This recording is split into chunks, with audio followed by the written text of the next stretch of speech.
So a lot of the things that you're going to learn today in a blink, as Ms. Narlene mentioned, I had to learn on the fly. So it was a lot of self-education, trial and error, learning by applying, minsan learning by burning, and then learning your lessons. Digital marketing is an iterative process. You have the chance to be able to put out something. It doesn't work, correct it. You can change it in an instant and then see if the response is better.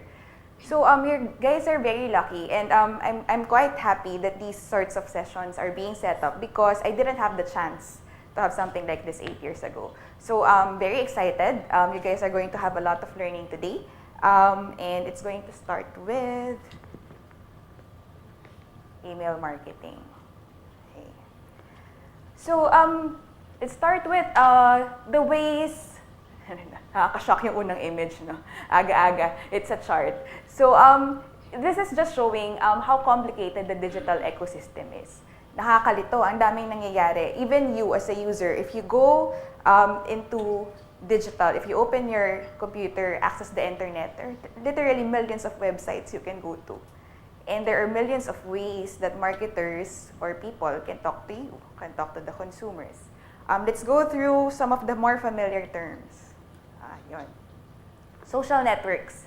So, who here doesn't have a social media account?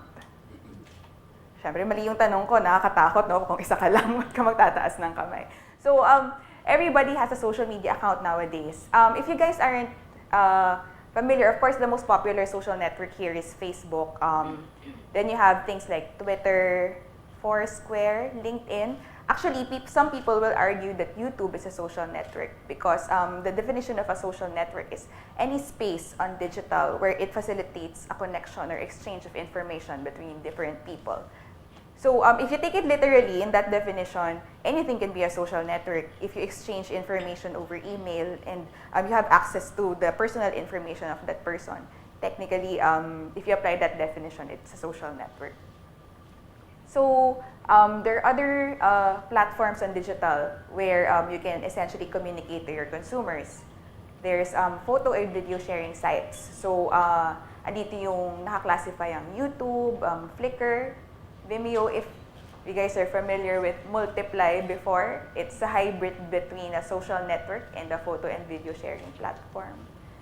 You have search engines. Ano ang pinaka-popular na search engine in the Philippines? What do you guys think? Yun.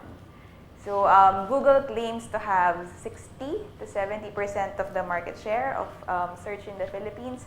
The numbers medyo hazy. The thing with digital is there's no official third party releasing official information. So, we have to rely on what the publishers are saying.